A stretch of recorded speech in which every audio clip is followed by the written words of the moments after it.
It is Ben from YGO from Zero, back with another retro Yu-Gi-Oh stream. And let me just, yeah, we're gonna be having a, let me see, how do I, there we go.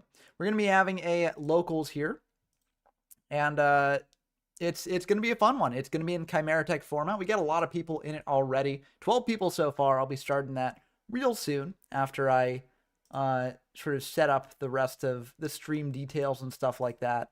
I'm still getting used to the way that I'm streaming now because I'm streaming on YouTube and Twitch. So, you know, hopefully that's all set up and looking good to go. And let's see here. I just need to do the last little things. I need to figure out how to set the stream up in advance on the thing that I'm using, which is Restream. But, you know, I'm still working through it, and this gives people a little bit more time to sign up for the locals. So if you want to sign up for the locals, you have a little bit more time, just a little bit, not too much, but just a little bit. So we'll be starting very, very soon here. And yeah, we should be all good to go now. Let me just make sure. Okay, looks like we got one more person signed up there. I'm going to refresh this, and I'm going to dive into the challenge. Okay, it looks like one more person's joining. If people join in the Discord server, I'm going to let them sort of join all the way there and make sure that they're able to do it. But yeah, so hey, last minute people are going to be hopping in soon. So yeah, it should be fun. But Chimeratech format, if you don't know, it's the format in January 2007 using the September 2006 limited list, but also with the emergency ban of Cyber-Stein. And it's a fun one. I've been showing it off on the channel. And yeah, it should be a blast. So I'm excited to see what people bring to this. We had a locals last week, and it was pretty fun. And yeah, okay, it looks like things are working. I'm seeing the chat coming through. Welcome to everyone in the stream. Hello to Snack, Blazon, Dump Truck, and Miley Chip Gerbil. And apparently there was a ruling on Tyrant Dragon for Fiber format, which came down. But this is a Chimeratech stream, so we're focused on Chimeratech here. We don't need no Tyrant Dragons. And with that last sign up there, yeah, I'll be starting soon. So yeah, I'll be starting right now, actually. Let's start. I just need to change the settings on the tournament to make it unrated because this is a locals thing. So I just need to change it to unranked. So that way, you know, people can bring their fun little decks that they want to play. If they don't want to bring something like too competitive, just to try it out and have fun. And now let's start the locals off. We're shuffling those seeds up. And okay, looks like we should be good to go. So we're going to refresh one more time just to make sure everything's set up. And it looks like things are going well. So here we are. We got the bracket set up for Chimeratech. And there we go. Welcome to everyone in the stream. Sorry for the sort of hectic nature of the beginning here. Just a lot to sort of manage at the beginning. But this is actually a pretty nice looking bracket. All things considered, you know, normally when we have these locals and it's like, you know, a bit of an odd amount and stuff, we wind up with these weird sort of buy system and stuff, but only one person to buy here. So that's kind of nice. So we got almost to 16, which I'm not sure if that's a record for the locals or not, but generally we get a lot less. So I'm happy to see more people joining. And let's see if any of these games have actually started so far. It looks like DK versus Miley Chip Gerbil has started. So let's dive into that one there and see how we do.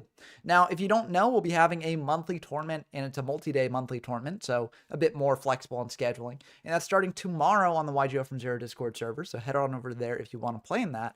It should be a lot of fun, and there should be even more people than the ones who joined the locals here in that one.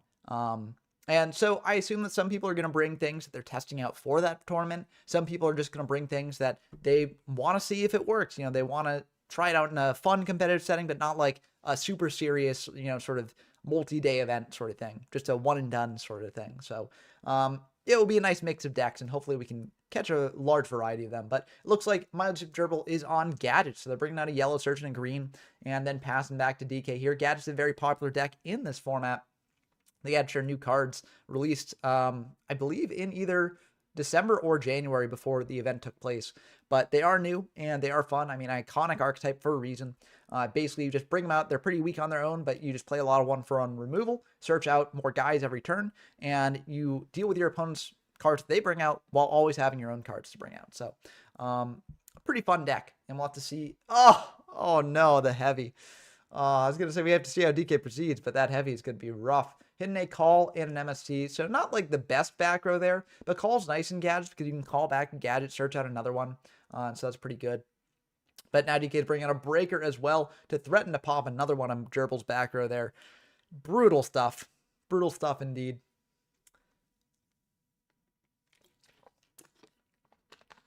Let's see what Gerbil will do to respond. Yeah, DK is back, at least for this event, so that'll be cool. Cider coming down, so Cider will be able to clean up the breaker very nicely there. And the green search down to red. So the gadget train's still rolling as that Cyber Dragon attacks over the breaker, as the green attacks indirectly to DK's life points. No gores in this format, no need to worry about that. Not really much you need to worry about when attacking directly here. And Gerbil is setting another back row passing. So the fact that they didn't set more than one back row means that either they're afraid of Magician of Faith, or they just don't really have much back row in hand. They could be bricked up on gadgets. They could have just other monsters in hand that they can't really bring out. But either way, I think there's a good sign for DK here. But it looks like they don't really have the means to get too aggressive here. They're going to set one and then set two back row as well, passing back, saying, you don't have Heavy Storm. Oh, and they've got Dust Shoot, so that is going to be pretty rough for the gadget deck. Dust Shoot is kind of a weird card against gadgets. I do think it is good to have in the deck because you know what they have, so you can sort of play around their removal and stuff like that. But it doesn't really disrupt their resource train that much that often, because oftentimes you will draw multiple gadgets over the course of the game. It just happens, right? So it looks like this will send a Zaborg, and it looks like actually Gerbil does not have any other gadgets in hand. They just have Exiled Force, Red Gadget, and Giant Rat. So it seems like a Rat Box gadget deck, which is kind of neat to see.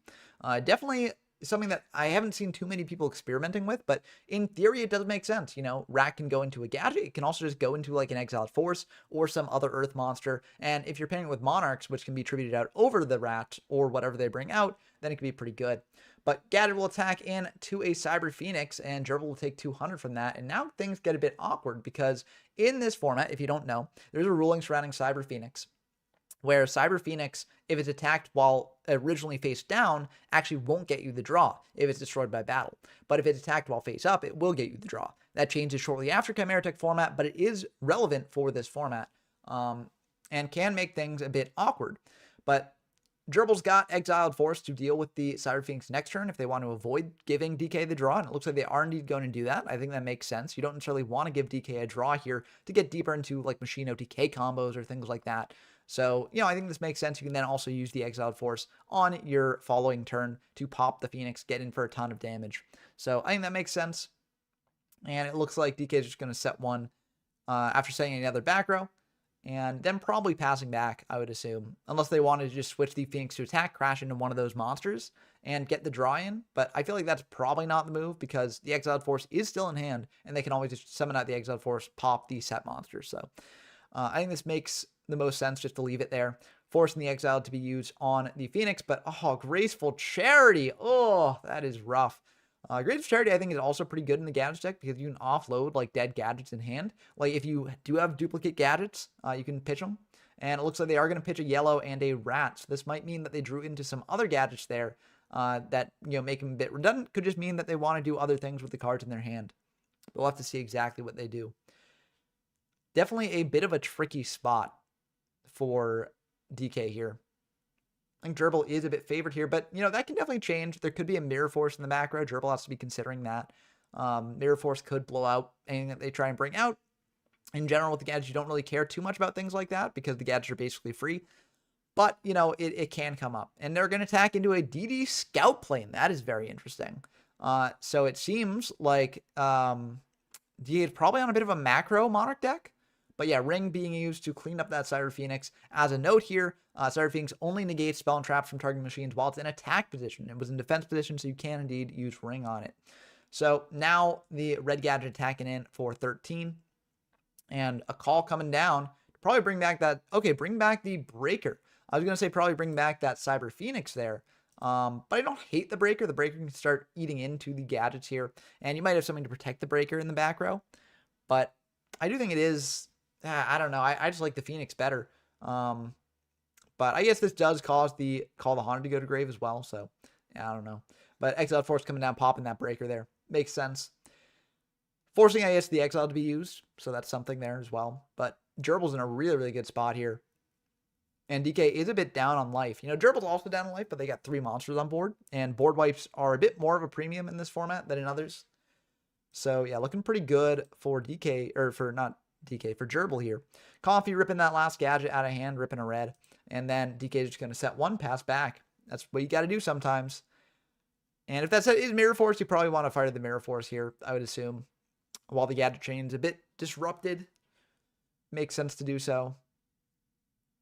But I feel like if they had Mirror Force, they also probably would have used it already, which they have not done.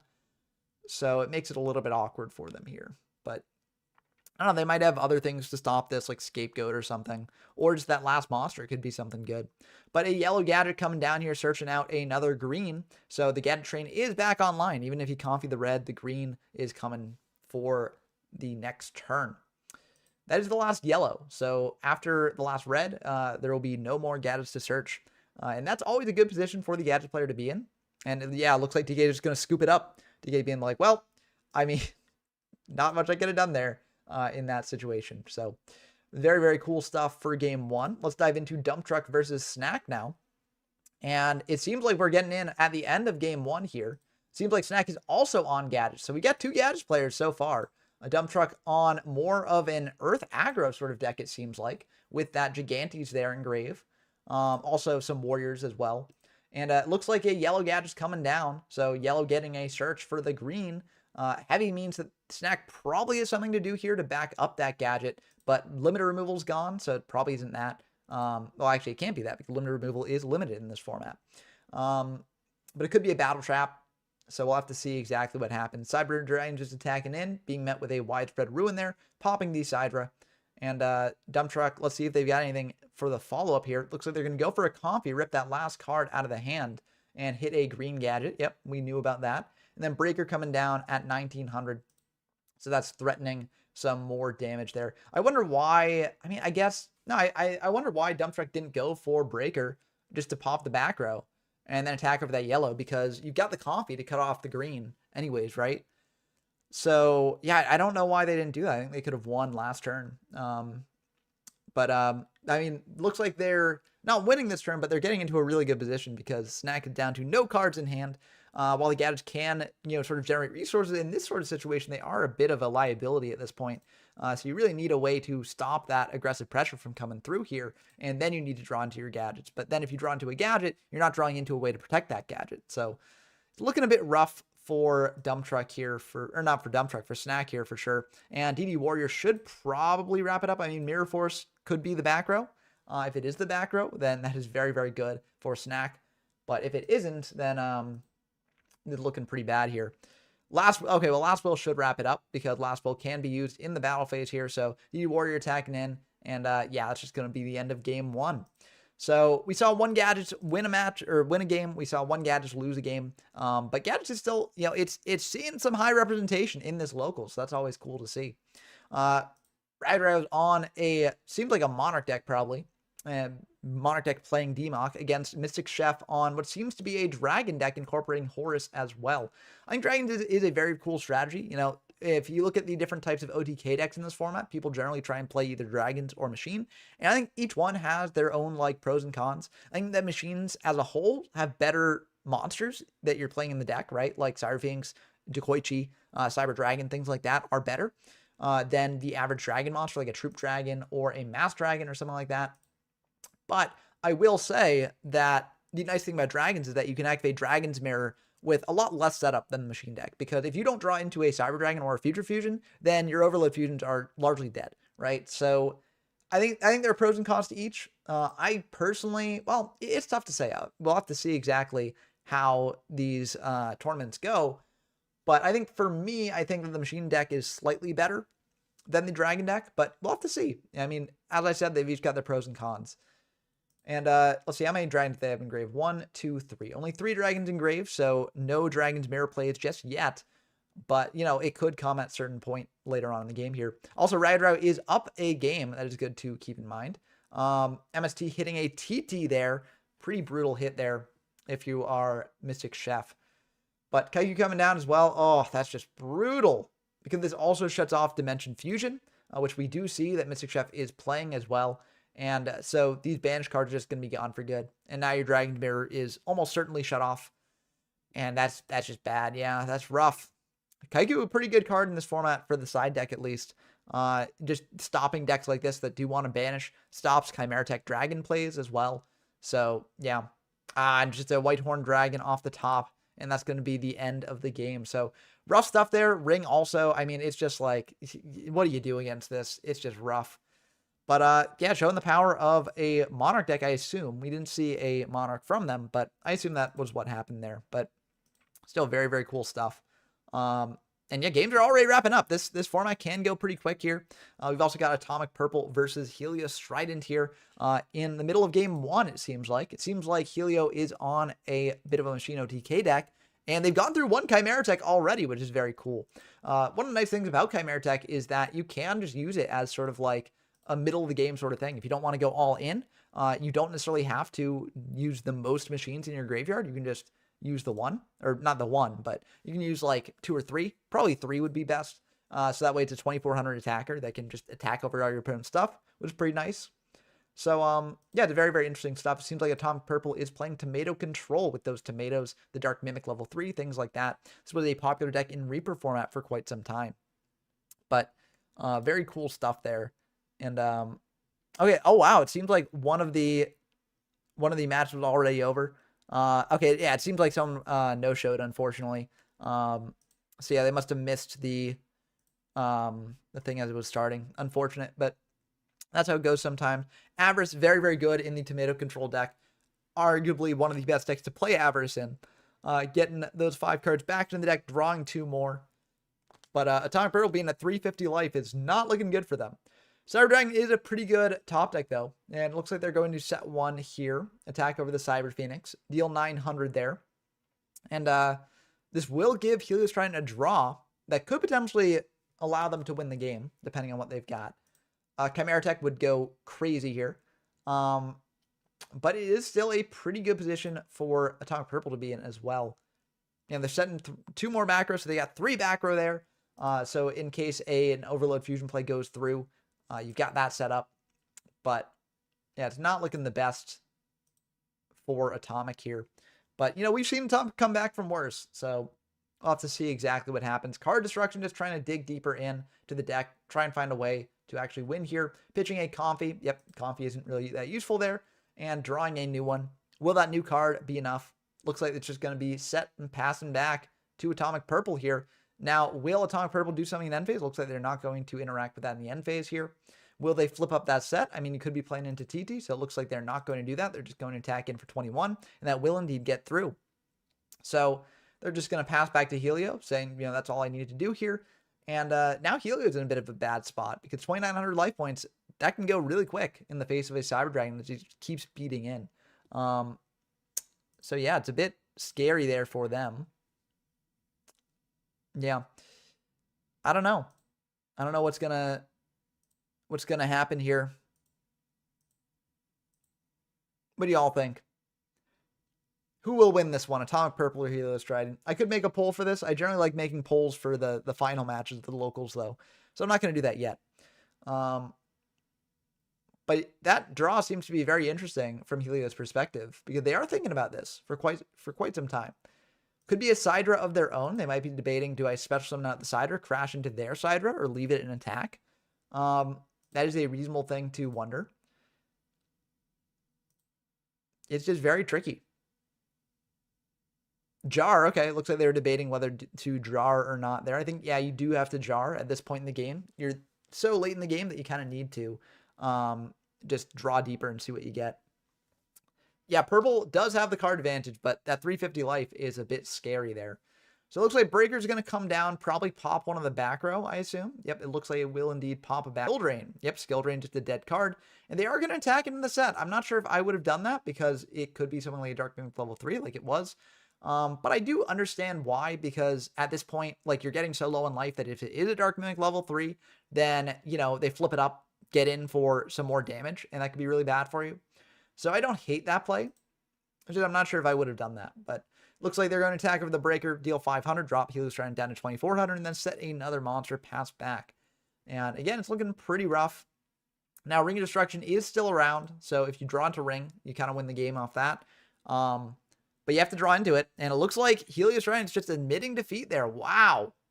Wow, intense stuff. Very, very good game one, it seems like. Yeah, intense stuff. So, it's never over till it's over. Not over until the last life point is gone. And let's see. We got Corinna versus Jinbob. Let's dive into this one.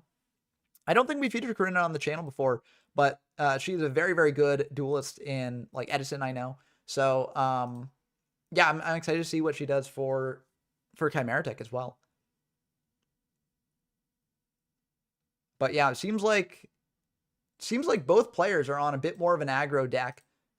It seems like Corinna's on more of a Ratbox style deck, and it seems like Jinbob might be on more Warriors and not Ratbox. But in this matchup, it's kind of rough for the Ratbox deck because there's so many DD Warriors, DD Warrior Ladies, DD Assailants, things like that. So it is a bit rough here, but it still is anyone's game at this point, I will say. Setting one though, setting another, kind of rough. Oh, setting all three. I mean, that means you got 2 backer there, so that's pretty good. And if they do bring out another DD Warrior, you have a way to potentially deal with that. But no exiles have gone through on Jimbob's side of things, so they might still have ways to get into that. But oh, just a dead Zalug there. Not dead, but a Zalug that you can't hit in with. So again, it seems like DK lost to Gerbil. So yeah, just taking one game there. I'll have to see how they continue to do over the course of this locals. Graceful coming down there, drawn 3, pitching 2. Which ones will they pitch? Pitching a Zalug and an Exile. Okay, so there's one of the Exiles gone at least. But yeah, you don't really need to commit anything else into this board right now. And Jimbob's just beaten down 1,600 a turn is all you need. Hello, Unfocused Gamer. Welcome back to the Twitch streams. If you all don't know, we got Twitch and YouTube dual streaming here. So we got both. And yeah, we got chat up. We figured out how to do it. So very, very cool stuff. Malib said, Gerbil says, for the record, the weatherman told me that it was going to be a sunny day today. Not a day for rain. But no, you're right. You're right in Focus Gamer. Yeah, we managed to get Twitch chat up here. And we actually managed to combine it with YouTube chat as well. So very cool stuff there. Rip. Sorry, model. That happens sometimes though. But you can join in on the next one at least. So I actually used, I think, a different extension than the exact one that you mentioned, but it's pretty much like very similar. Like it's basically the same sort of thing. Like it looks the same on OBS, at least to me. So yeah. So thank you for the advice there. Good one, very helpful for finding exactly what I needed. The reason why I went with something slightly different was because I needed to combine YouTube and Twitch chat together, and I couldn't figure out how to do that on Streamlabs itself. So I'm using Restream to do that part. But yeah, it's tricky. But also, speaking of Twitch, I do have alerts set up, I think, on the Twitch thing. Like I'm still new to Twitch, so I'm not sure exactly what the alerts look like or do. But they should be set up, so if people do alerts and stuff, it should show up on screen. But I don't know if that'll work or not. But yeah, we can hear the next extra deck summoning type. Although this is again back in Chimeratech, so this is before Synchros even came out. But Double Assure is definitely an interesting tech model. It's just like, I don't know. I'm not sure how good it is in this format. Recruiters aren't really the most popular things in the world, but it is something. But return here is going to be pretty decent. I mean, you got to do it to protect yourself, not die. But like, it's kind of rough because you want those rats. You wanted them kind of just to come back at a more aggressive play.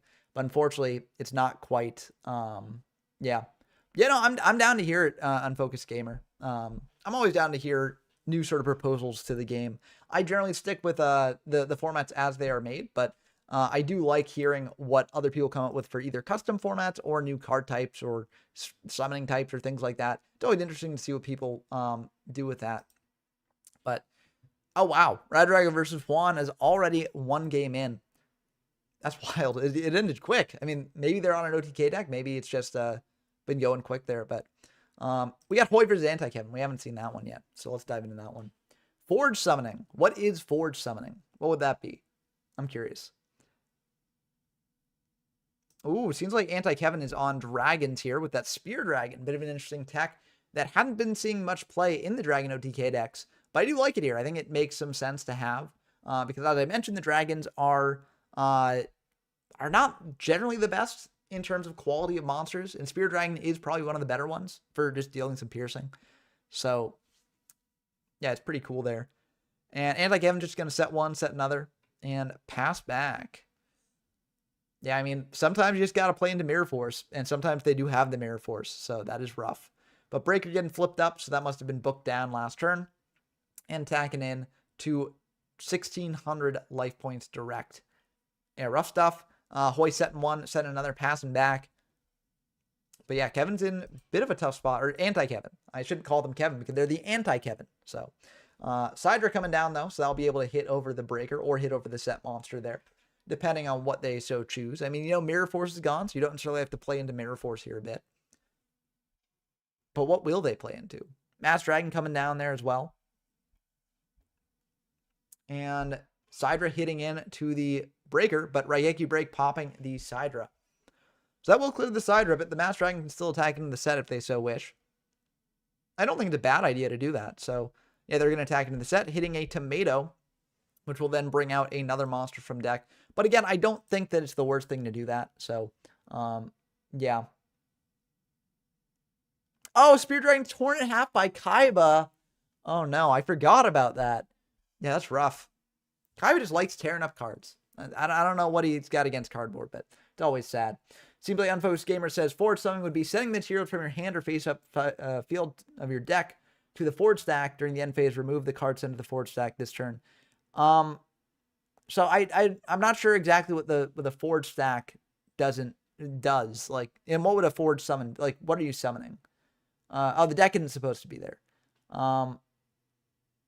Yeah, I'm not sure how you're like summoning something at. Like, is it from the extra deck? And then what happens to the cards in the Forge stack? I'm not quite sure exactly. I understand where you remove them to. Okay, Forge stack is a separate area, but where are you removing the cards to? Because like if they're removed at the end of the turn, like, do they go back to your hand? Do they go to grave? Do they go in a separate place entirely?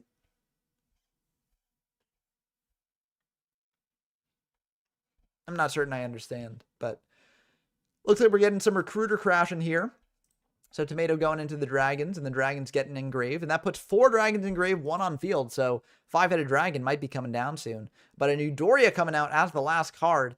Yeah, maybe Anti-Kevin should have summoned that in defense. Tough to say, though, because that's your last of the Mass Dragons, but it does also clear new Doria, so if you're going for a 5-headed Dragon play, you can do that sort of stuff. But, okay, it seems like the cards after being used for the Forge summon stay in the Forge stack is Slag.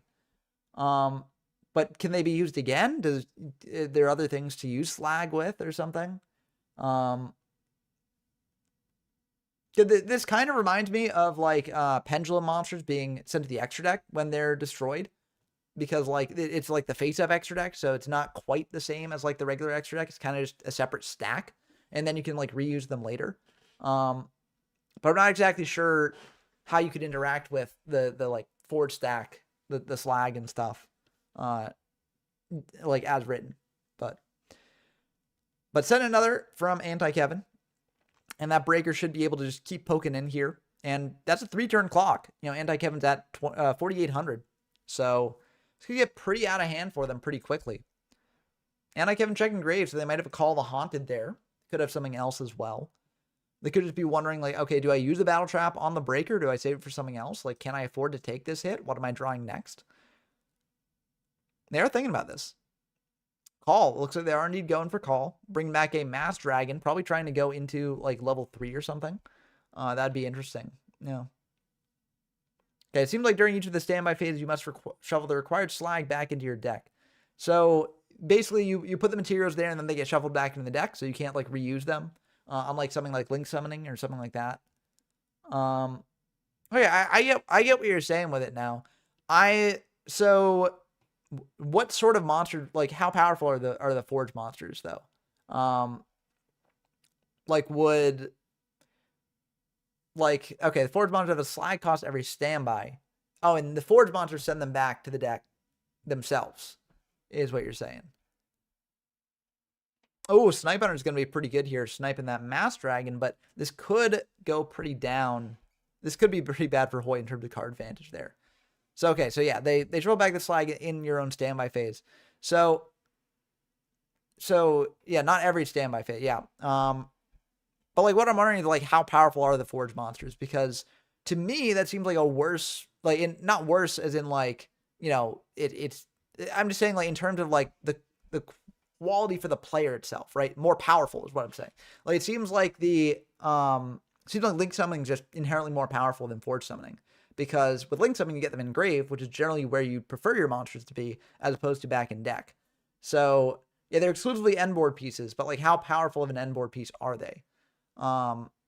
Oversoul, let's go! We got Neos Turbo, maybe? Oh, I love to see Neos Turbo. I think it's a very, very fun deck. But, yeah, okay, it looks like they're targeting the Mass Dragon, trying to pop that. And it looks like that will indeed go through. Snipe Hunter and hitting for Hoy there. Will they try and pop the back row? Probably not. But I'm just happy to see some Neos Turbo here. I love that deck. I think it's so fun. And featured it in a earlier video as well.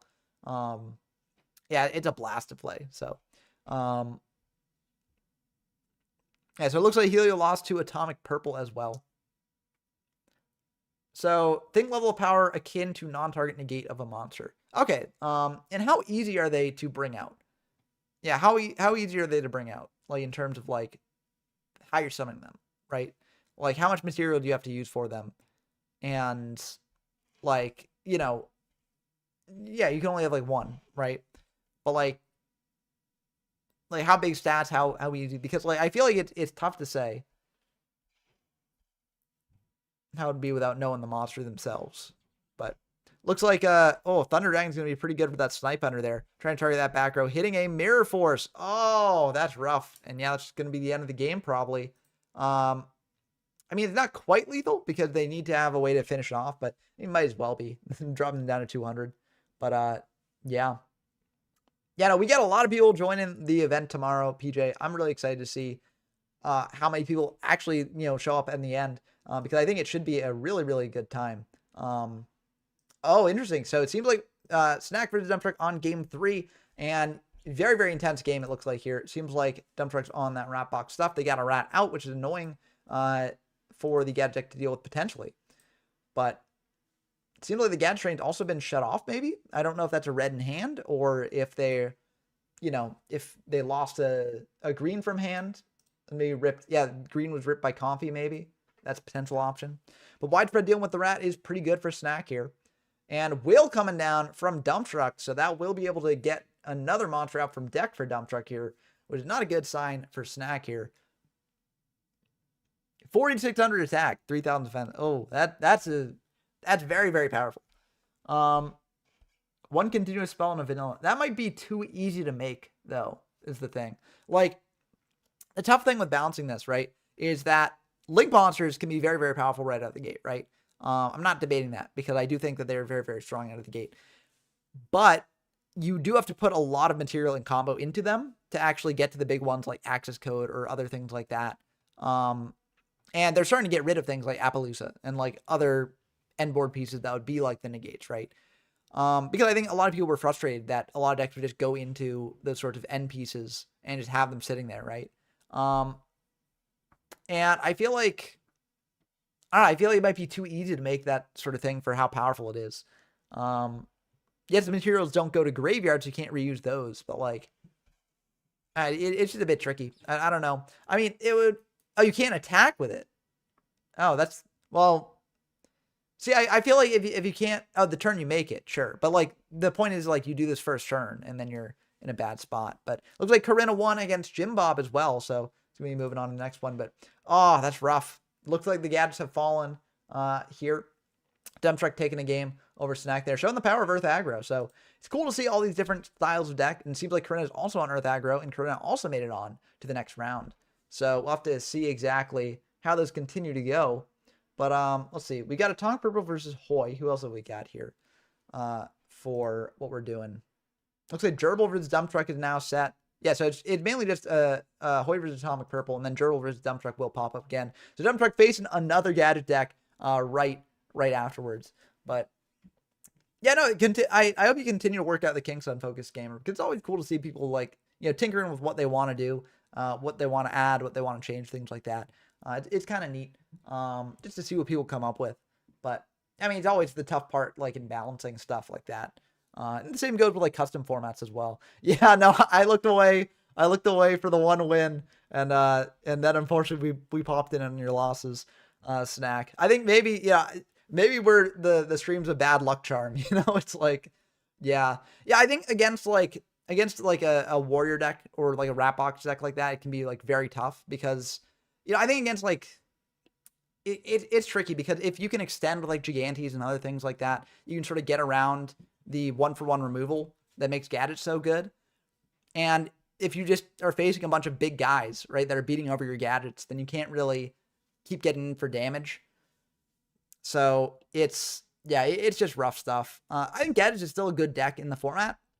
And we do have another gadget player in the locals, and they managed to make it to the next round. So hopefully we'll be able to see how good it is. But I do think it does suffer against more aggressive decks like that can just keep getting in there and just keep beating over your gadgets and getting around your removal.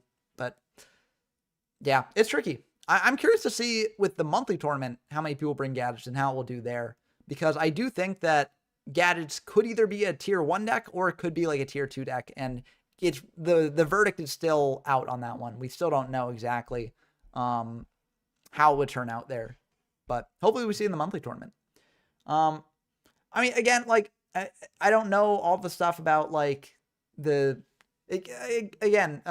Gamer. Like it all depends on the balancing of it itself, like, and also the meta game that it's in. So I don't necessarily know if it would be balanced or not, but it's tough without actually testing some games. But oh yeah, if they can do BrainCon as well on a gadget and get a Monarch on top of it, it's just rough stuff. So yeah, that's pretty brutal. When I mean, Comfy is like one of my least favorite cards at the format, because it's just like I don't know, it's Comfy. It's just why include hand rips in the game? Hand rips are just universally not good, right? So like Comfy's always disgusting.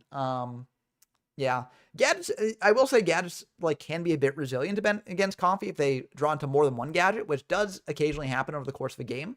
So that's one of the nice things about gadgets, is that like they can take away your spell traps, but they can't necessarily disrupt your research train like all the time. But it seemed like that game they did disrupt your research train, and that if that does happen, then that's just, you know, it's not GG, but it's like, I mean, it's not good. It's not a good spot to be in for sure. Yeah, what would happen if you can't pay the slag cost on Focus Gamer? Cause I do feel like if you're playing a deck like that, like, I mean, nothing else can interact with the slag zone apparently. So like, but like, I mean, again, this is sort of like there'd have to be like other things that interact with the slag zone or don't interact with the slag zone or something like that. Because otherwise there's no way to not pay the slag cost, if that makes sense.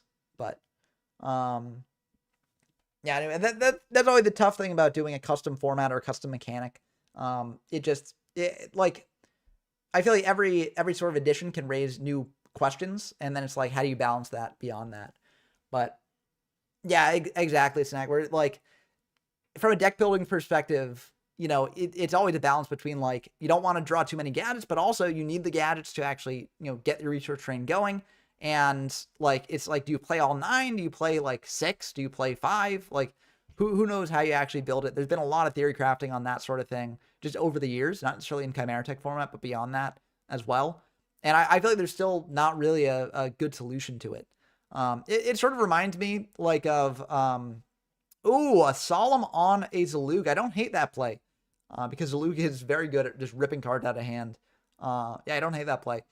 But, pre-mat on Zalug. Oof, that is rough. But yeah, it reminds me of like macro Monarch decks where like you want to play some number of dimension fissures and also macrocosmos and stuff like that to make it so that your things like DD Survivor are online. But it's just like, how do you balance that? Because you either like draw into all the DiFis or the macros, or you draw into the survivors, or you don't draw them together, and it's just so rough. But yeah, there are like 46 card gadget decks. I've seen those around as well. And those are always interesting to see. I'm glad you found the format fun, Corinna. I hope that you join in the monthly tournament starting tomorrow. You might have already joined that. I don't quite remember if you joined or not. But yeah, I like this format a lot. I think it's one of the best of the GX formats that I've played. I know that, you know, later on there are better GX formats, like Perfect Circle is great. And I've heard of some others that can be pretty fun. But I feel like this one is like the first actually good one outside of GOAT, right? GOAT, a lot of people view as like a DM format anyways. But like, up to this point in GX, you just have Stein format after Stein format, and it's just so rough. But it's just a breath of fresh air to be playing an actually balanced GX format, or a bit of a better one. So yeah, let's get you in there. Yeah, I think this will be a big monthly tournament. I think like we might get the most people in the monthly so far. But yeah, no, honestly, like I'm really enjoying this format as well, Snack. And I think it's just all about like getting people to know it exists, right? Like, once you expose people to it, if they try out a game or two, like at first they might look at it and be like, oh, Chimeratech OTK is legal. Why would I play this format? You know, I don't want to be just getting OTK'd out of nowhere. But then once you played a bit, you realize that Chimeratech OTK, while it can just blow you out if they open like Future Fusion, True Nade, Overload Fusion, that doesn't happen all the time. And even in cases where it does, there are ways you can play around it. So it's not generally the worst thing in the world for you to get done like that. And yeah, the name honestly does do it a bit of a disservice, Snack. I agree with that. See you, Unfocused Gamer. Thank you for hopping into the stream. Always cool chatting with you.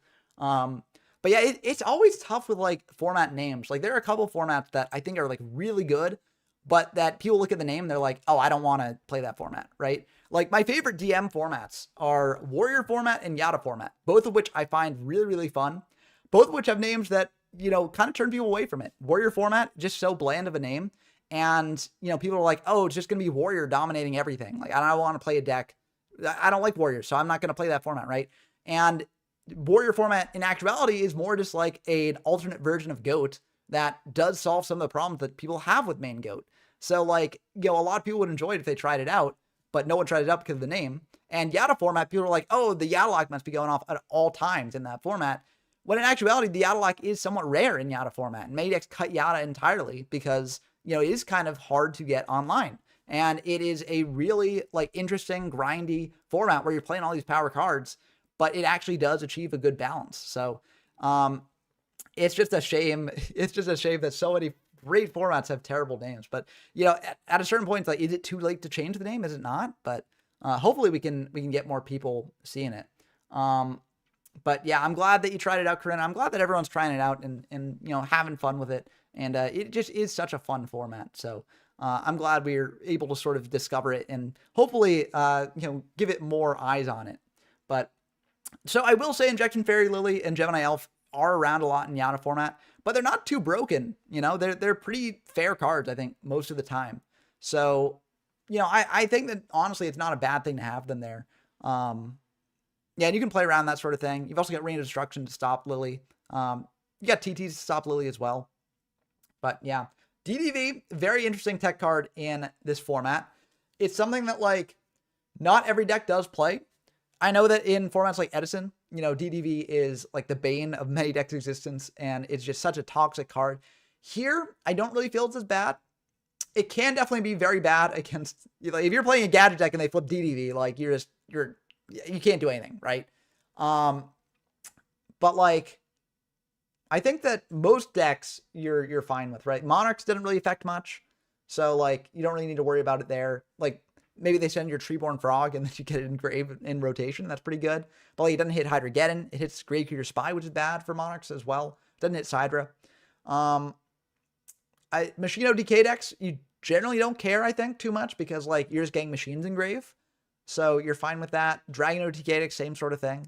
So DDV, a very interesting card in this format. I don't really think it's too bad. But again, against gadgets, it is rough. But like, yeah, exactly, Snack. And honestly, you know, given DDV's rise in popularity, some people definitely feel like it kind of is. But of course, you know, it's just a factor of the format. Every format's got their sort of rough cards in it. And DDV is in Edison, and it's very good in Edison.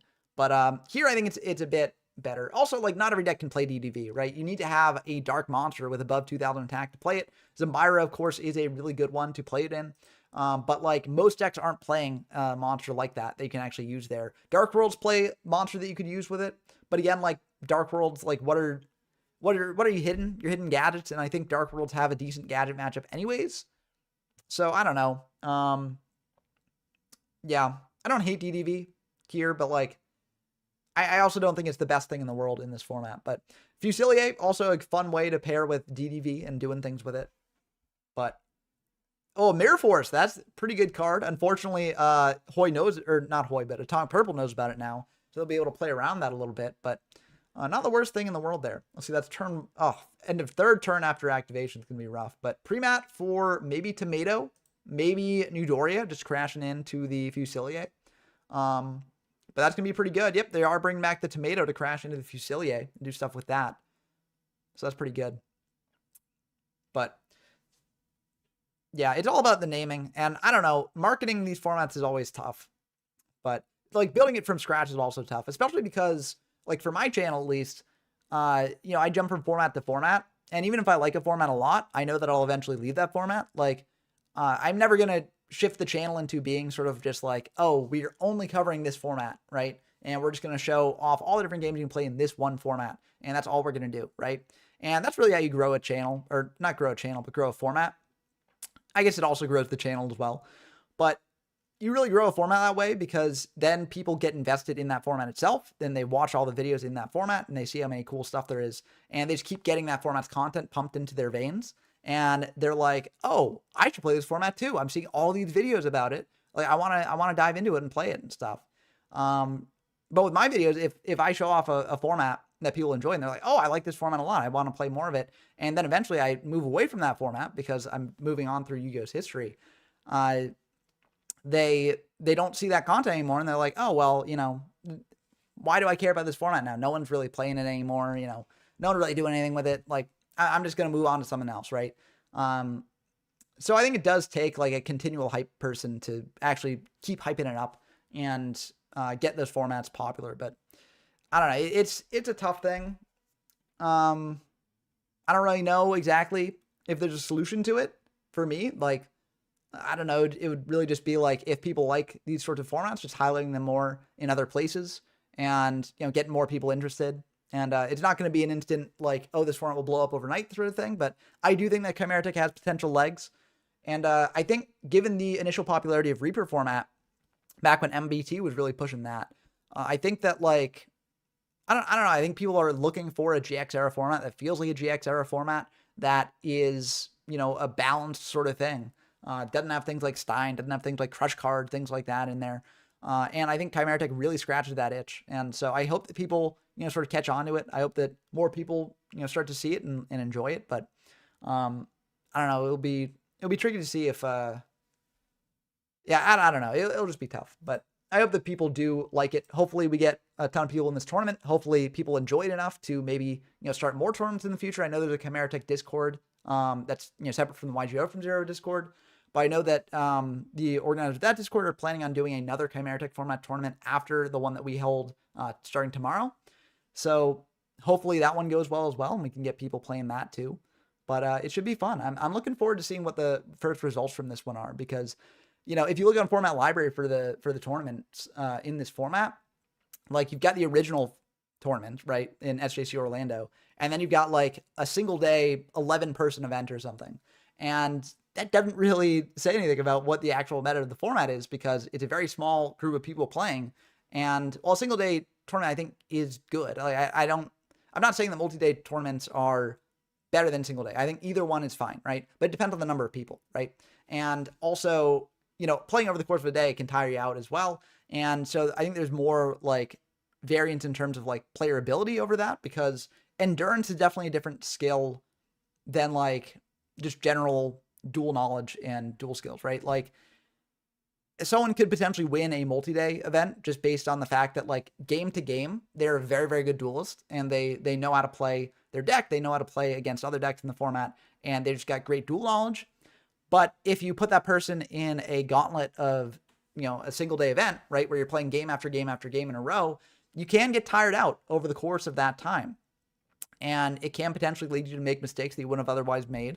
And it can potentially mean that like decks that would do well or players that would do well do less good in those events. And so it's tough to say because like, these are two different types of events in a format. So like, do you define the metagame more for one type of event or the other? I don't think you necessarily should choose there. But I do think that like when you have that little people, that sort of player variance can matter a lot more in defining how the meta shapes out than like actual larger events with more people playing consistently. Because then the individual player skills matter a bit less than the actual decks that they're bringing. Not to say that it doesn't matter, because if you win an event, like a big event, you are a very skilled player, right? But I do think that like also it means that the deck that you're on is really good. And it doesn't just mean that you were a very, very good player who piloted maybe a subpar deck to victory. But yeah, I do think that it does feel very playground Yu-Gi-Oh! Exactly, Snack. I do like that aspect of it as well. It's always fun because people are always looking for that aspect of it, right? That's why a lot of people play retro formats, because they're trying to recapture what they feel the game was when they were a kid. And I think that when you have that playground feeling to it, it can feel very nice. But okay, ring on the Fusilier after the shrink as well. That's pretty cool. You could also do ring and then chain shrink to it, but this works out the same sort of way.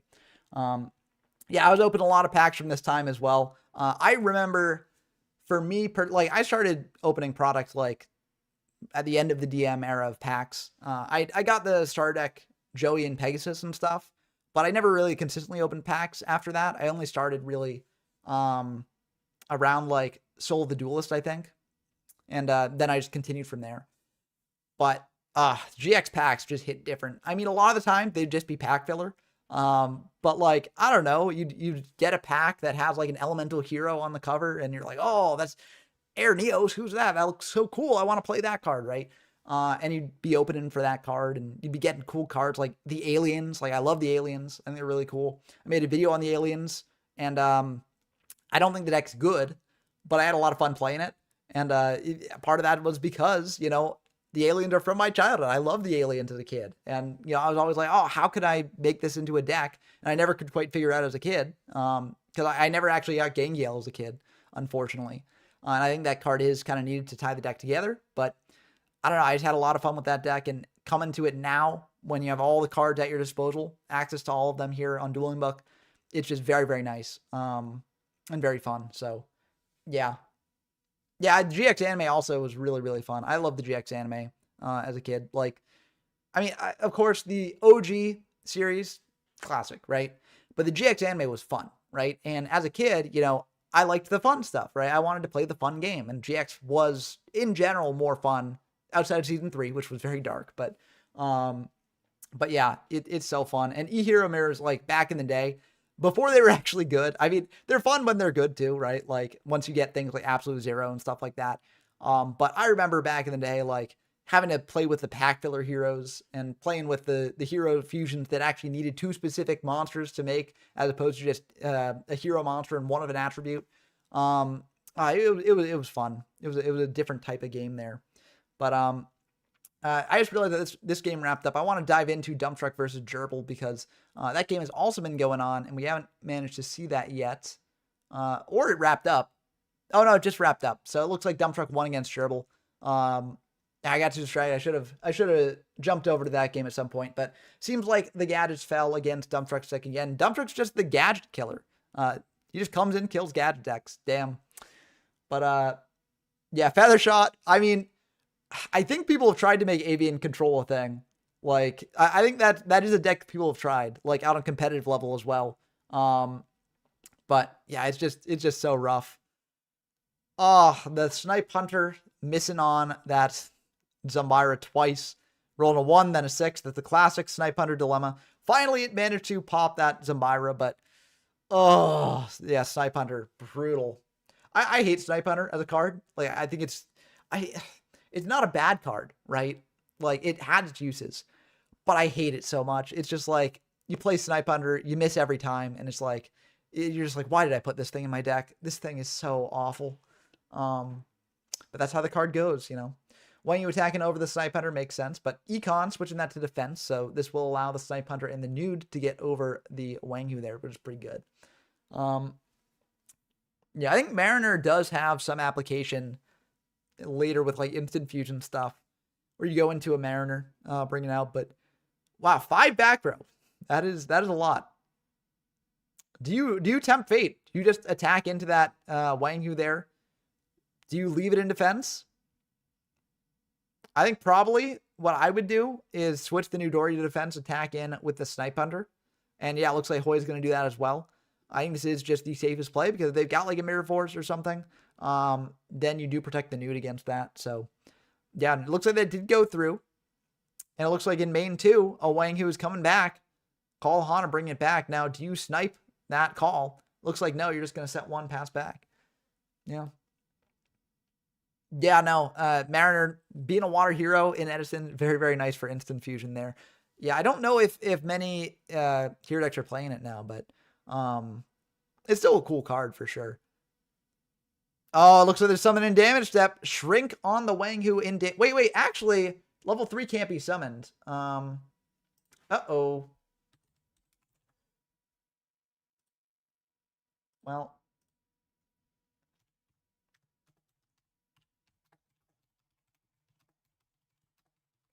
You know, let's hope this resolved the situation there. Well, it can be summoned under Wanghu, but you know, it gets popped, right? So yeah, that's rough. Okay, it looks like Hoy realized it as well. So yeah, I mean it does pop Mimic. So you know, this is a relatively casual sort of event, but like with something like that, generally it's just like, yeah, you cause it to go through. It is a legal play, but yeah, it really comes down to the discretion of the player at some point. But in general, the sort of default would be just to cause it to pop. So yeah, but yeah, no, I respect Atomic Purple for not taking that back. I always think it's good. It's a way to sort of learn from your mistakes and be like, you know what, I made that mistake. I got to live by it, right? You know, I gotta be. I'm not gonna just take it back and then expect this to happen in the future. I'm going to live by it and I'm going to get better. And I respect that. So looks like Premat here to bring back. I mean, what do you bring back? Maybe the Wanghu?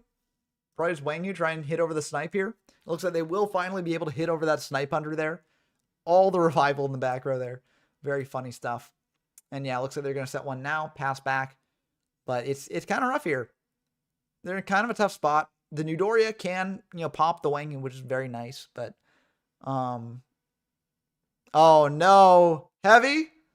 Oh no. Oh, this is brutal if it's heavy. Oh, it's heavy. Oh, okay, there is the Solemn. So Atomic Purple did have the Solemn. You got to use that now, yeah.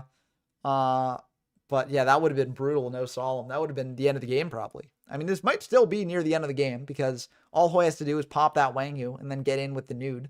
But yeah, it's not looking good for purple. 1175 life points to 7,800, and life points do matter a lot in this format for sure. That's one of the nice things about playing Retro Yu-Gi-Oh! A bit more, is that you do have to consider life points a lot more than in Modern. Not to say the life points never matter in Modern, but I do think that they mattered generally less than in Retro. And a lot of people do like the life points to matter a bit more. But switching the Newdoria to attack, saying, you know what, I don't think you do have Mirror Force, and I want to pop that Wanghu now. And it looks like Atomic Purple is just doing a pro save on the Mirror Force, saying, you know what, I don't need to pop this Snipe Hunter attacking in. I can just save it for the Newdoria, which is more important. But it seems like Hoy has the Sidra there to bring out to attack over the Wanghu if they so wish. And it looks like they probably will do that, although they are thinking. Okay, it looks like Atomic Purple was thinking. So they've got a Solemn for that Sidra, dropping down even lower. But, you probably have to do that if you don't have a way to clear the Sidra there. But, yeah, the command for Dueling Book for having your life points is /half. That's the easiest one there. But, yeah, it looks like Hoy just setting 2, passing back. I mean, that could work. Could potentially do it. Knock, though, it's going to eat up that set, eat up that Reaper, and that Wang will just keep getting in for 17. And if that can just keep hitting in, that's all you need here to win. So we have seen purple come back from like 350 in the past. And Thunder Dragon's not going to help Hoy out here. So I don't know. I mean, we could have a game on our hands here. Now Hoy just passing back. Wang Yu switching to defense. Purple passing back as well. I don't know. I think you probably just attack in there.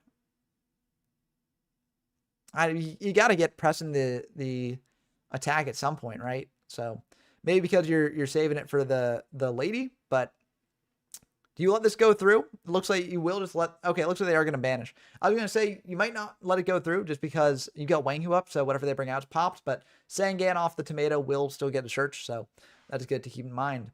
But Wang Hu getting switched to attack now, and just sort of putting up a more aggressive wall than 1,000 defense. Actually, did they switch to defense this turn? I don't know. They might have. I wasn't paying enough attention to tell. Either way, I don't think it matters that much because the things that Hoy could bring out to attack over it probably aren't the best. But yeah, looks like they are going to switch to defense. Set 1, pass back. What's going to happen? Hoy setting 1 as well, passing back.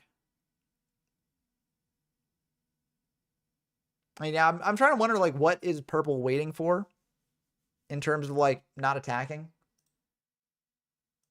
Because, like, at a certain point, you have to attack, right? Like, I do understand you're very low on life and you've got very few monsters, but, like, at a certain point, you need to start getting in with that Wang Hu, hitting in, putting Hoy on more of a clock, putting more pressure on them as well.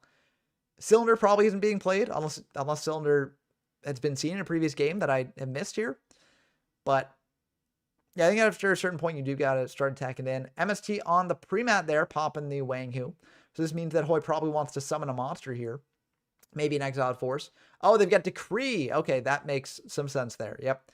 Decree tributing over that Sangan for a Thunder Dragon there. I don't know. There's an argument to just MST one of the sets and just leave the Wang Hu there, but I see why Hoy did it this way. But, if one of those like Book or something else, then it's a bit tough. But tagging over Fusilier is pretty good there. Pre-mat and Call are both gone, so you can't really bring back that Fusilier at full attack now. But, yeah, this is kind of a rough spot for purple to be in here. They are on a tomato control deck, so, that set could be a tomato, but tomato summons an attack. And that can be pretty brutal. Oh, yeah. Yeah, if you haven't checked out Snack's YouTube channel, she does a lot of very cool Edison stats, just going through the tournaments and talking about what the results actually mean and, just doing a statistical breakdown of the metagame. Very, very cool stuff. So definitely check that out if you haven't already. But Zambira will be able to attack over that Thunder Dragon, so that is somewhat nice for purple. However, a Snipe Hunter coming down here would be pretty bad. And going for Snipe Hunter, probably targeting the set monster, maybe.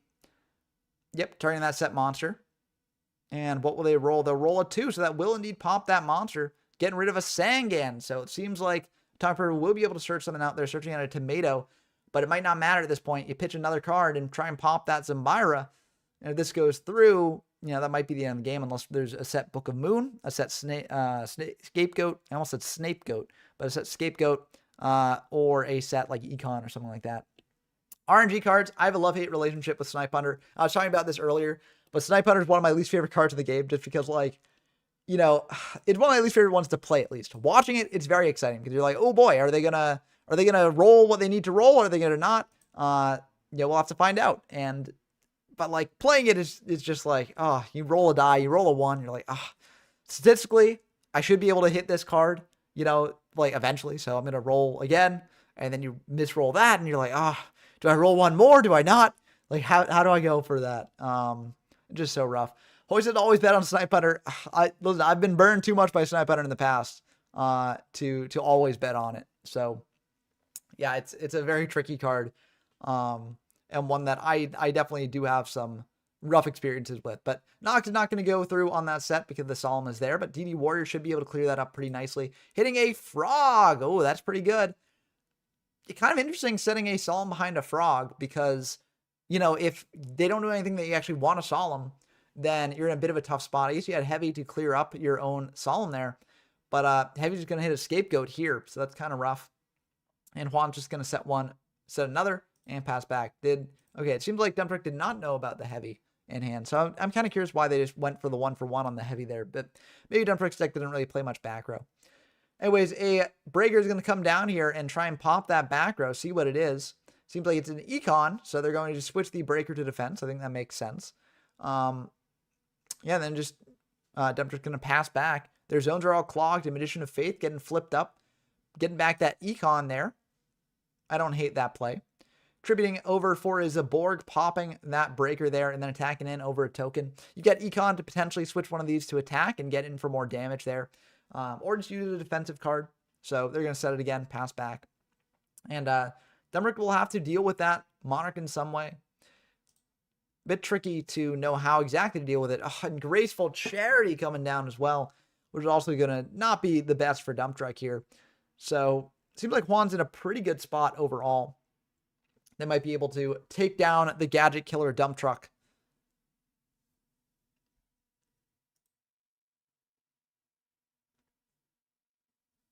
Okay, it looks like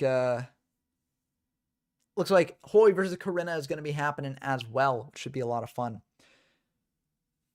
But we'll dive into that after we watch a bit more of this game, because right now we are at this point in the bracket. So we're actually to the semifinals, which is very, very exciting. So we'll eventually get to the finals, and then I'll make a poll for it on YouTube if you want to check that out. But also be sure to watch on Twitch as well. No one has done any like following or subbing or something like that on Twitch, but I do think I have the sort of emotes thing up on Twitch, or not emotes, but like the alerts thing up on Twitch, so it will like pop up on screen. So that'd be neat to see if it happens, but yeah, I don't know. If it doesn't happen, it doesn't happen. I'd figure it'd be fun to try and dual stream on Twitch and YouTube and see how things go. Try and spread the word of Chimeratech a little bit more, but it takes some time to build up a following on any platform. So looks like attacking into 2 tokens there. Sangan is a pretty good card just for this board state. If it gets cleared, you get another search. Unfortunately, Frog is gone, so you can't, search out Frog. But it seems like Juan doesn't need the Frog here to survive. Jar is going to be pretty good for Dump Truck, though. Drawing a card deeper, seeing what they get. And they might have ways to deal with that Sangan as well, like DD Warrior or something like that. But the Econ might complicate that a little bit, because what you can do is you can tribute the Sangan with the Econ, take control of the Warrior, and stop from attacking in. You can potentially search out an Exiled there if you want to. But yeah, Twin Behemoth is a very, very interesting tech in this deck. But I do like it here for Monarchs. It's kind of like a mini Treeborn Frog. If it's popped, it can come back the next turn. So, tribute fodder there. So, neat card. Cool to see some innovation from Juan there. Heavy on that Econ. And Dump Truck checking their graveyards. They might have a Gigantes coming down here. I don't know if you necessarily need to heavy the Econ if you got Gigantes coming down, but I don't think it's terrible. They might also have the Warrior that they want to hit into the Sangan as well there. So, these are things to consider. They got 5 cards in hand, so they hopefully can do something. But it definitely is tricky for them here. Tricky scenario indeed.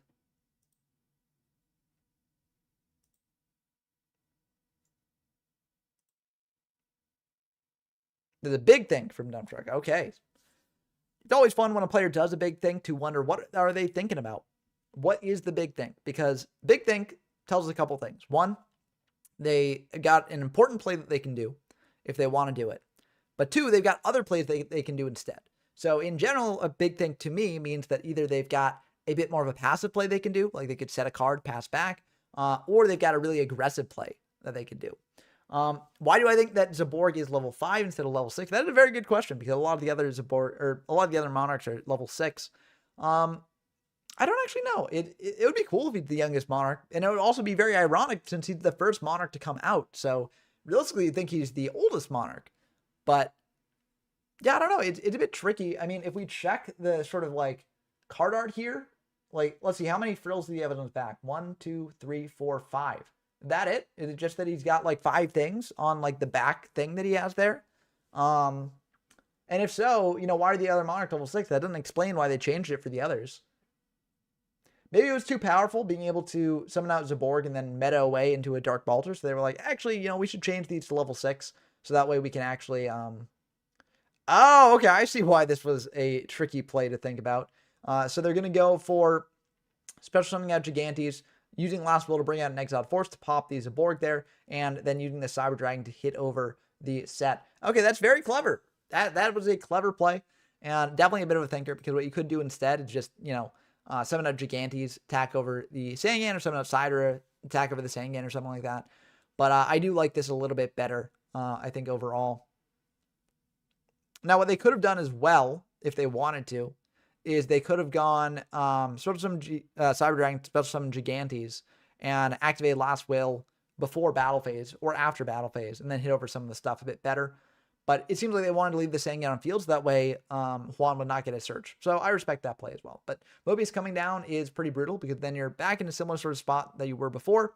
Warrior Lady will be able to clear the Mobius there at least, banish that. But you're still in a bit of a rough spot. But yeah. Yeah, no, that's a wild play for sure. Last Will is such a versatile card, such a cool card in this format, especially now that Stein is gone. Not every deck has to play Last Will. And for the decks that do, a lot of the time it's not just going into a big OTK push. It's going into something actually a bit clever, something that, gets you a bit of value that you might need to sort of maneuver a bit for yourself. But very cool stuff there with the Will. Setting 2, into Mobius, but if they got Mobius, they got Mobius. And it looks like Thessalos is going to hit in directly for 24. And very, very good games there. So that'll be the end of that one. And we've got our first finalist. Juan is going to make it to the finals of the locals here. And we'll see who they'll be facing in Corinna versus Hoy. So Hoy's got the Neos Turbo deck, pitching that Neos there. And bring back off of Oversoul later. Such a cool deck. I think it's a really neat deck as well. But yeah. And now Hoy's just going to T-set and pass though. So no Oversoul play this turn, but maybe at some point. Seems like Corinna won the first game here. So, the Rat Box or Earth Aggro deck, however you want to term it, deck doing pretty well to start with. But popping that tomato, setting a back row, and passing back. I mean, that's good enough a lot of the times. Especially if you're playing a more aggressive deck. But Oversoul coming down, bringing back that Neos. 2,500 beater is nothing to scoff at. Even if you might have some ways to remove it. But yeah, they're just going to hit in for 25. Will that go through? It looks like Mirror Force will deal with that. But now Mirror Force is gone. So you don't have to play around Mirror Force for the rest of the game. So that's kind of nice. What will Corinna do here, though? They're going to go for a Comfy first, getting a peek at what Hoy's got, seeing what they need to play around. And then they'll decide what to do there.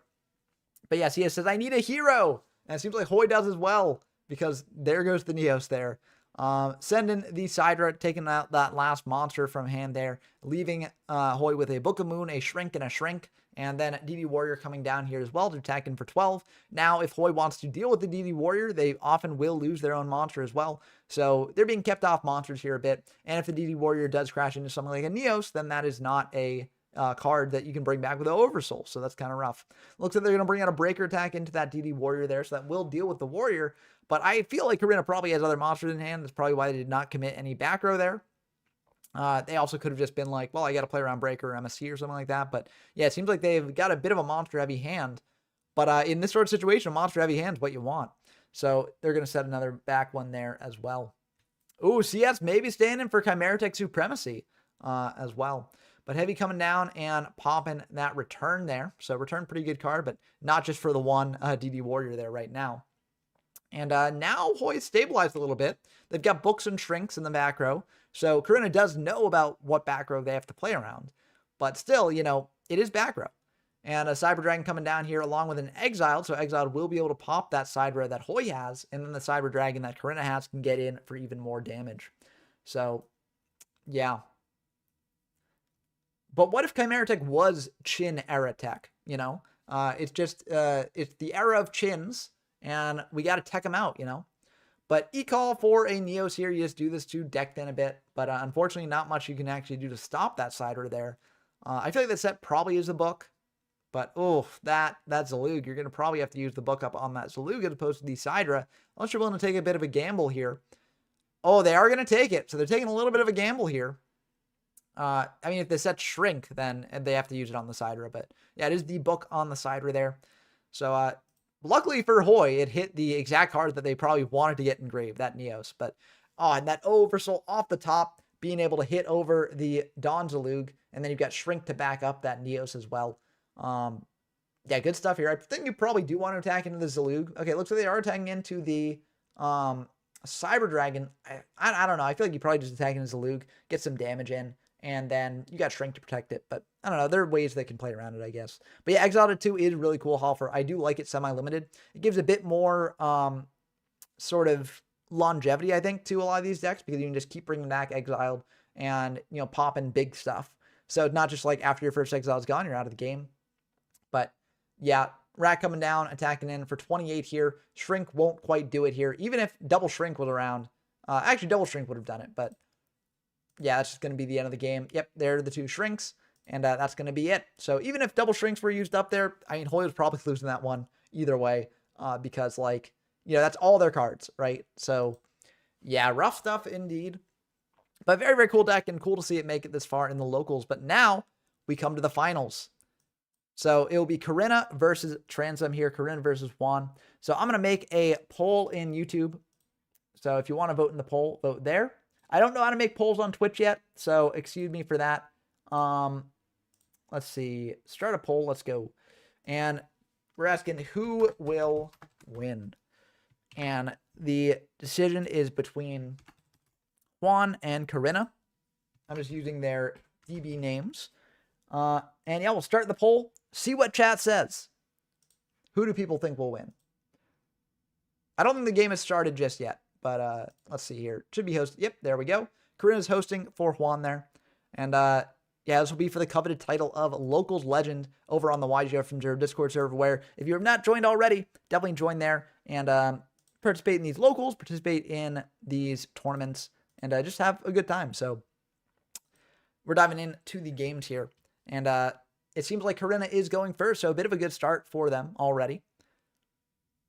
And let's see, does the poll reflect that? Do people, okay, yeah, it seems like 100 people are voting for, or 100% of people, that is, are voting for Corinna. So, yeah, 5 votes for Corinna, 0 for Juan. I'm sure Juan can get some votes in there as well.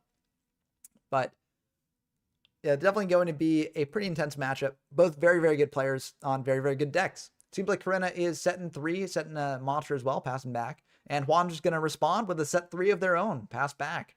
Dust Tornado hitting a back row there, hitting a Mirror Force. So that's a pretty good one to hit off that Dust Tornado, not going to lie. Could potentially just flip up the set and attack in. Looks like they are going to flip up that Rat. And they are going to summon a Hydrogeddon as well, playing into TT. But now that TT's gone, so you don't have to worry about that as well. Oh, well, Solemn is here. Okay. Solemn's pretty good. You're losing 4,000. Oh, and a Solemn from Juan as well. Oh, that's wild. So both players at 4K now. Both players at 3 cards as well. Juan drawing a 4th. Wow. Very, very interesting stuff. Sword's coming down here as well, slowing down the game a bit. But while the game may be slowed down a little bit due to Swords, has definitely sped up a bit in terms of that clock on the life points with 4,000 each. Wild stuff there. Yeah, what a start. That is wild. Maybe Solemn, I mean, I don't know. Maybe Solemn is something for more people to consider in this format. It's definitely cooking in these lists. And maybe it's time to start re-examining Solemn in this format. I mean, I say re-examining in this format, but this format hadn't really been examined enough to begin with. So maybe it's time just to start examining it in general. What a start, as Hallfar says, but so cool. Twin and Behemoth coming down as well. So that'll be able to hit in here if Corinna does use removal on it. It comes back at the end phase as well. So it's a bit annoying for Corinna to deal with here. But yeah, so cool. Sidra hitting the field. And now that Swords, I think, is gone. Yep, Swords is gone as well. But if Juan does have a Monarch that they want to commit here, that'd be pretty good. Heavy would also go pretty hard here. Yeah, Solemn is in there for Monarchs probably. And, you know, Juan is playing Monarchs, so they are doing stuff with that. Soul Exchange on the Sidra, committing another Sidra themselves. But they can't battle this turn. So they're just going to pass back, not switching the Behemoth to defense. That's a bit interesting. Maybe just an oversight on their part. But yeah, Hydra getting there and hitting over that behemoth, dealing 100 damage. Maybe that 100 damage will come up. But this Hydra getting can attack into the set there. Might be a spy, but it looks like it's just a Reaper. So, you know, not able to hit over that, but you got 2 monsters on your side of the field to wall up a little bit here. If you've got a way to remove that Cider, that's pretty good for you. Behemoth will come back in the end phase here if Juan chooses to bring it back. And it looks like they are indeed going to choose to bring it back here at 1,000 attack, 1,000 defense. But that's probably just Monarch tribute there if they want to go for that. Yeah, this is a very, very interesting board state. That back row is incredibly scary from Karina here. No heavy has been used up by Juan, but Karina might have another Solemn as well. Looks like Sidra hitting into the Hydra Getter, or at least attempting to, but Saku will deal with that Sidra. So popping that, and then tributing off the Behemoth for another Sidra here, just to sort of prevent a Hydra Getter from pinning over and bring out another Hydra. Don't feel terrible, CS. Just make sure that you remember that the locals are just sort of single day things that happen all at once in the future. So make sure to take note of the time and just make sure that you are on time for the next one. So yeah. But Bazoo coming down here. So this seems like Bazoo return. And I mean, I'm a big fan of Bazoo return. I like Bazoo return a lot. And I like to see that Karina is sort of innovating on it a bit, playing things for Hydra again, which aren't necessarily played in every Bazoo return deck. But they are very cool here. And yeah, it's just like, I don't know. I love Bazoo return so much. And it seems like the return part is happening now. So it seems like a Cider coming down, a Hydra Geddon coming down, and a Rat coming down as well. But do you have a way to clear that Reaper? I mean, you probably do if you're going this hard on it, right? So they attack into the Cyber Dragon. Yep, Ring of Destruction on that Reaper. So that'll deal 300 to each player. And then this will be more than lethal damage. So very, very cool set. Oh, yeah. I love Bazoo Return. It's so cool. I'm probably bringing Bazoo Return to the tournament. That's what I'm probably bringing because I just love Bazoo Return so much. It's a deck that I have fun playing. And it's a really good deck. And people shouldn't sleep on it because it seems like it's already up 1 game in this locals. If we check the YouTube poll here, check what people say, 3/4 of the people in the YouTube poll say that it will win the locals. And of course, Juan will definitely put up a fight against it with Monarchs. But I think Bazoo Return is a very, very good one. And it's definitely a scary deck to face. So yeah, it looks like people are already starting to buy out the Neos and Oversoul stuff. Dumptruck's already ordered in play sets to stock up. But yeah, hopefully we don't get any like super big buyouts for a lot of the staples of these formats. Yeah, because it's always rough when like you get excited about a deck and then you look online and it's like people are hoarding cards and stuff to, you know, just basically make a profit and not actually play the game. But yeah, I think a lot of the formats that we're in right now are too small for that to happen. So I don't think we're gonna you know, make it there. But I think you got to do what people like Dumptruck are doing, where you're just buying play sets to play with you and a friend. You know, that's the best way to play Yu-Gi-Oh, just with other people. Not doing it for the cynical sort of like market watch and stuff like that. Just doing it to have fun and make connections. So yeah, but yeah, better to buy the Oversouls and Neos before the format explodes. I do think the format has potential. I think that people are liking it, and I think if people continue to enjoy it and continue exploring it and doing all that stuff, I think that, you know, it could potentially be one of the greats, at least for the GX era for sure. You know, as I mentioned, like I feel like there is an audience for a format that feels like a GX format that isn't like completely broken in one way or another. Like, you know, that's why Reaper was so popular when it was, right? Because people were like, I want a GX format. I want to play around with Sidra. I want to play around with these GX cards, but I don't want Steino Decay in the format. And unfortunately, Steino Decay was in the format, and it did very well there. Yeah, I was glad to see Zambira got some action as well. Playing into a DDV, which is pretty cool. And yeah, Zambira just a good card in general, I think. So yeah, Rhoda here for Exile to pop that set. And after a Comfy as well, it's just brutal. Now, Sangan will be able to get a search here, so you are able to sort of make things up a little bit here. What do you search out? I don't quite know. Exiled could pop the Sidra if you want to go for that. It looks like they are indeed going to go for that. But it also pairs a bit awkwardly with the Call the Haunted, because we call the Haunted back the Exiled to pop the Sidra, then the Exiled sticks around on field, and then your Treeborn shut off. So Sidra coming out here, though, being wet with a bottomless trap hole, which will get it out of the picture. And Exiled Force coming down to pop the side rare. Yeah, Monarchs is a bit interesting. I do think it can be inconsistent, Dump Truck, but I do think that, like, it's still a good deck. Like, don't get me wrong. It's still very good, but it can be a very, very awkward for sure. But Rat coming down here. Rat trying to hit in. Maybe we'll get Solemned. We don't know. But it looks like it's not getting Solemned, and it's going to hit in for 1,400, at least attempt to, but it will get Ringed. So Ring popping the Rat there. And yeah, I do think Monarch is sort of like a good starting place for the format's meta. Like, I think a lot of people will be playing Monarchs. But at the same time, it does have some consistency issues. There are decks that could potentially be a bit more consistent. I think Warriors could be more consistent. I think there's, yeah, Bazoo and Warriors have that consistency, as Dump Truck says.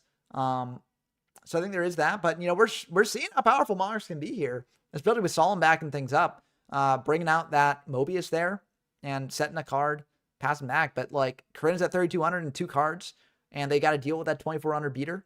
So, yeah, Breaker popping the call, so that will get rid of the Mobius there. But then you're probably attacking into a Treeborn Frog, I assume. Yep, there's Treeborn Frog. And, yeah. I don't know. I don't think that's an unfortunate thing about the format CS. I think it's honestly pretty fortunate that we don't have things like Chaos Turbo or Trinity Sack and stuff. I think that will draw people to the format. It does have Confiscation. Confiscation is a big thing. A lot of people do not like it. It has Triple Dust Shoot as well, which also a lot of people don't like. But I will say, like, I go to Triple Dust Shoot as well, and it does fine. I think Confiscation is not the worst card in the world to have in the format. It's like not good. Like, I don't like that it's in here, but I do think that, like, it ultimately isn't a deal breaker because every format does have that Saki card that's in the format. And I think there's just a lot to enjoy with this format. And yeah, I agree with Gerbil where, like, less Saki stuff would be better. But I think of the Saki stuff that's in the format, there's a lot less of it than in other formats as well. So Juan taking that game 2, and now we're going into game 3. Let's check on the poll here. And it seems like we still got 75% of people saying Corinna winning versus Juan, but it definitely could change as time goes on. Yeah, very interesting stuff there. Yeah. Very cool game 3. I'm very excited to see how this actually shakes out and who will win. Who will win? Corinna is going first, which is an advantage here, I will say. But, it's not a backbreaking advantage. Looks like they're setting 3, setting 4, setting 5, passing back. So they don't care about the heavy. Great minds think alike, Gerbil, But, yeah, for all the marbles. Yeah, the marbles are gone.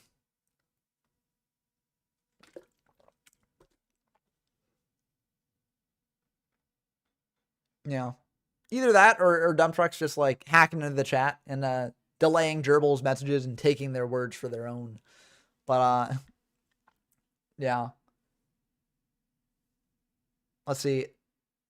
Corinne checking that hand off that Dust Shoot. Dust Shoot's very good against Monarchs as well, which is another reason why Monarchs are a bit iffy in this format, because, like, you side in Dust Shoots, and it can really hurt Monarchs overall.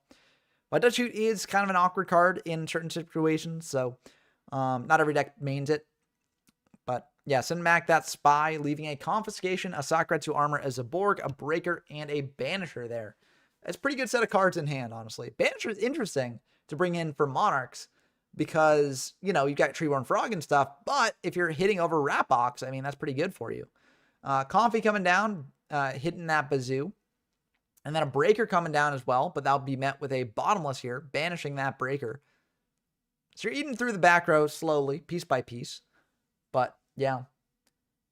Oh, how did you do the cursive thing in chat, Dump Truck? That's very interesting. I've never seen that happen in chat before.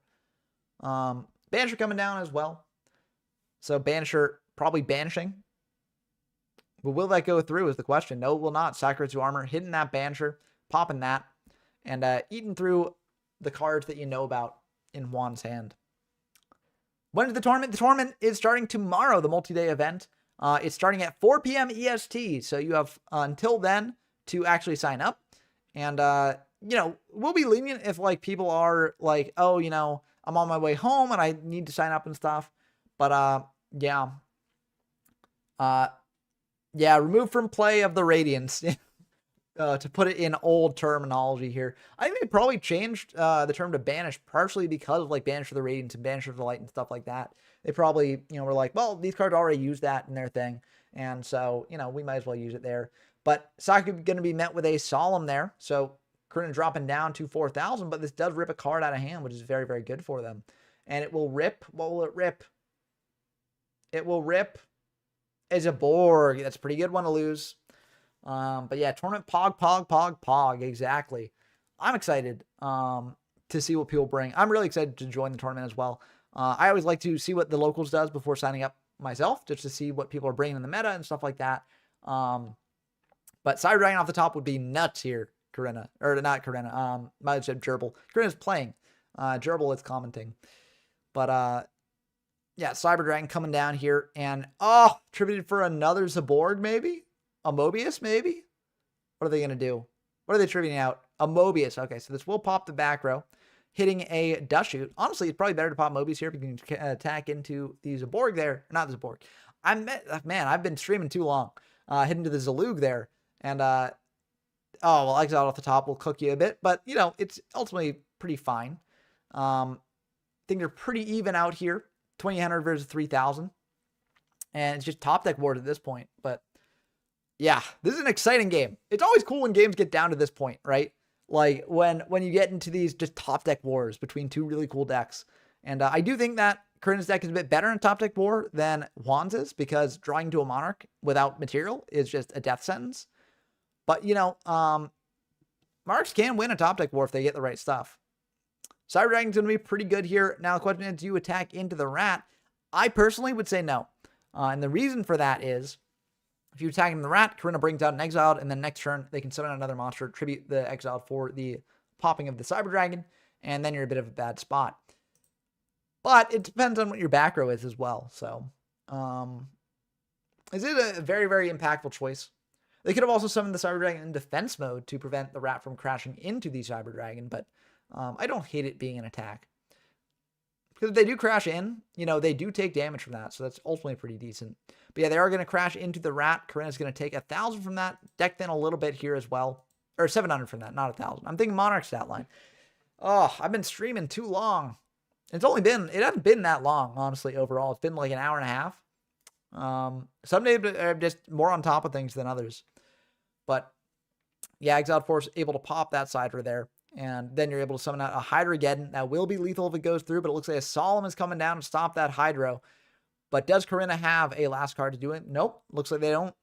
Oh, but Juan not doing anything there. Corinna not doing anything there. Okay. We're back in it. Juan setting one.